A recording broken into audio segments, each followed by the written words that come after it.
Tonton videonya sampai selesai bagaimana cara kita menanggulangi berbagai macam ulat yang kemudian akan menyerang tanaman terong di usia 21 hari setelah tanam ya teman-teman. Dan kemudian fungsi rumput ini setelah dikoret nanti peruntukannya untuk apa? Simak terus sampai selesai. Dan kemudian dosisnya berapa untuk insektisida ini agar nanti tanaman terong yang teman-teman miliki terhindar dari berbagai macam penyakit ulat ya teman-teman.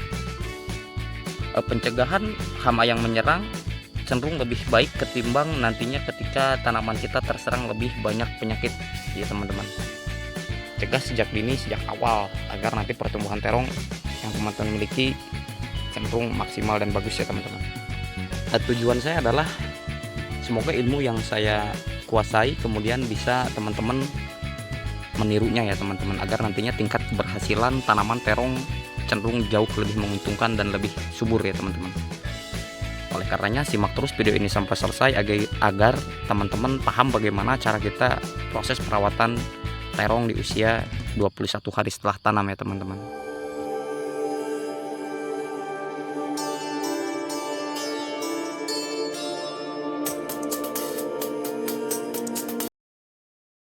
Dan kemudian kembali hadir ya teman-teman, ini dia paketnya baru datang. Kemudian perawatan apa saja atau penyepraian yang akan kita lakukan pada fase terong usia 21 hari setelah tanam ya teman-teman. Ini sebagaimana teman-teman simak, ini kemarin kita sudah melakukan proses penugalan ya teman-teman.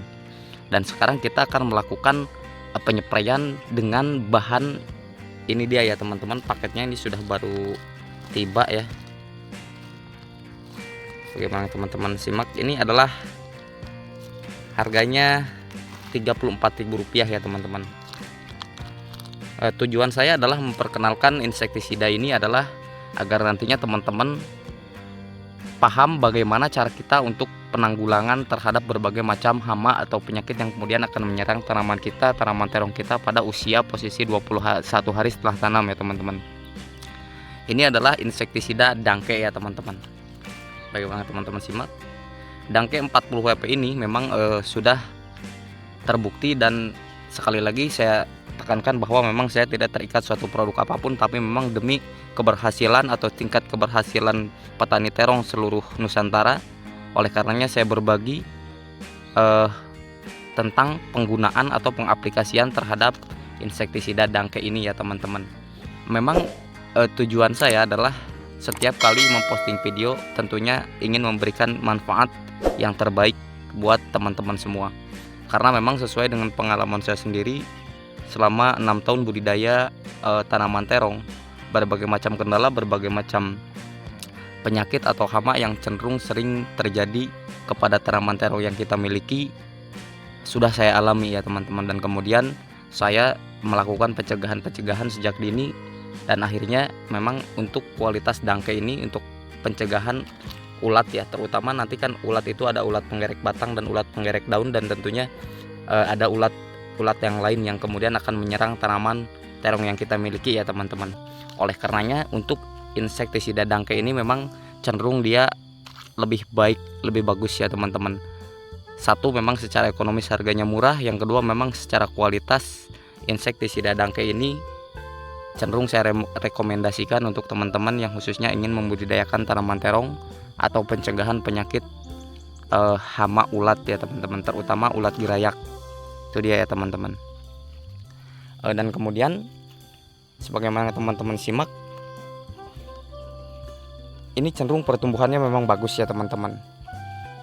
Dan artinya ketika kita melakukan penyepraian, itu pencegahan akan lebih bagus ya teman-teman, ketimbang nantinya teman-teman hama tersebut sudah menyerang tanaman yang kita miliki.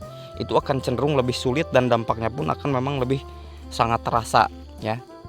Mulai dari daun yang kemudian rusak, kemudian polong yang kemudian rusak ya, batang yang kemudian rusak oleh digigit hama ulat yang akan menyerang tanaman terong kita ya.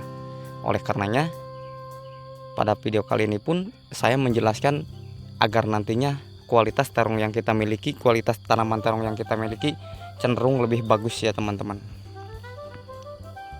Jadi ulat sasaran yang akan kita obati adalah ulat gerayak ya teman-teman. Sebagaimana teman-teman simak, ini adalah ada gambarnya seperti ini. Ini adalah target ulat yang kemudian akan mati ketika memang kita mengaplikasikan insektisida dangke ini ya teman-teman. Dan untuk dosisnya sendiri, untuk insektisida dangke ini saya menggunakannya setiap 10 liter air saya mencampurkannya dengan 2 sendok makan.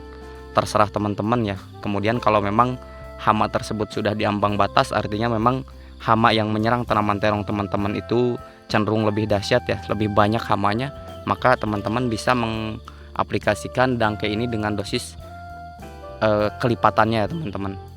Jika saya menggunakan 3 sendok makan, mungkin kalau memang teman-teman terong yang dimiliki teman-teman itu ulatnya cenderung lebih banyak, maka silakan teman-teman menggunakannya sebanyak 3 sendok makan ya teman-teman.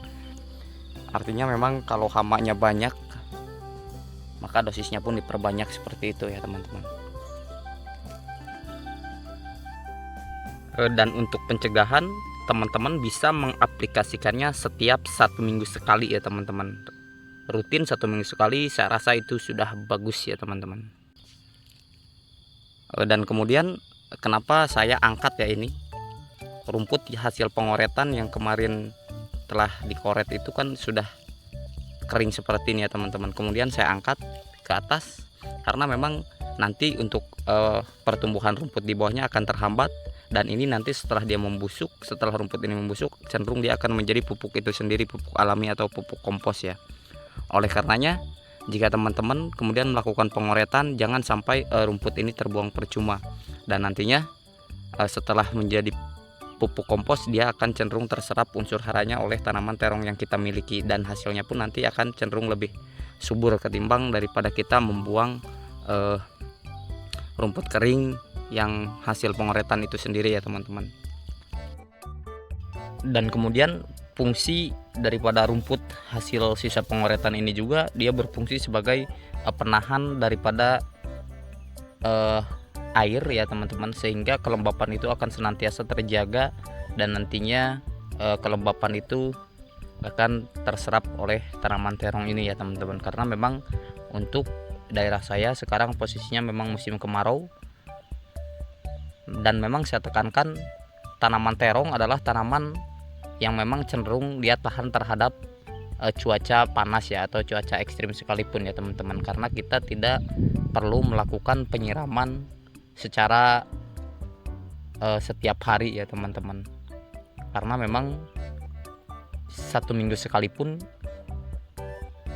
ketika tidak ada cadangan air, maka tanaman terong ini akan tetap tumbuh subur ya teman-teman. Itulah dia memang keuntungan yang kemudian kita peroleh daripada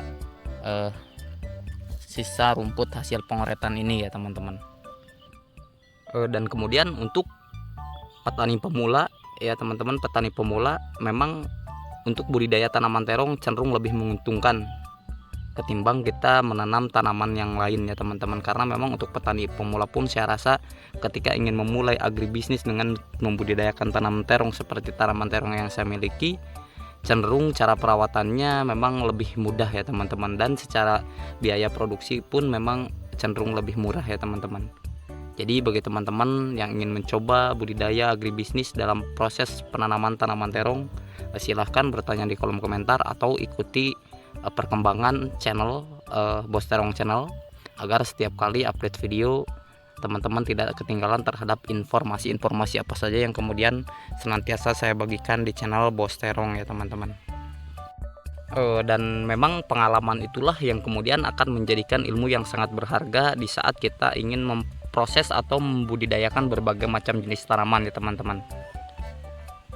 Jadi bagi teman-teman, memang kalau belum mencoba dalam proses budidaya tanaman apapun, kita cenderung meraba-raba ya teman-teman. Tapi ketika memang sudah melakukan proses terjun langsung produksi di lapangan, maka itu pengalamannya pun akan semakin bertambah, sehingga nantinya berbagai macam penyakit, berbagai macam cara penanggulangan terhadap tanaman yang kita miliki itu akan cenderung lebih kita kuasai ya teman-teman.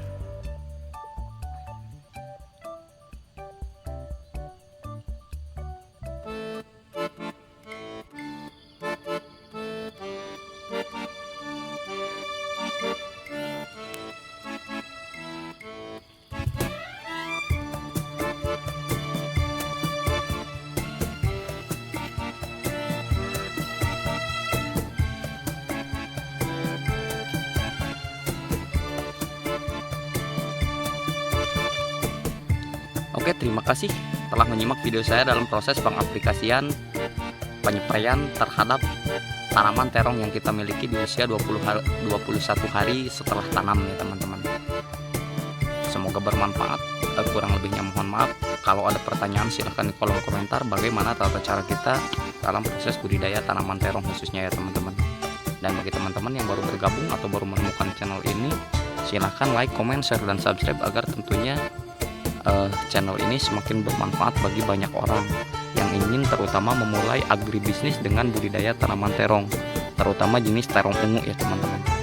Karena memang pengalamanlah yang kemudian akan cenderung memberikan ilmu yang berharga terhadap nantinya proses penanaman terong yang kita miliki ya teman-teman.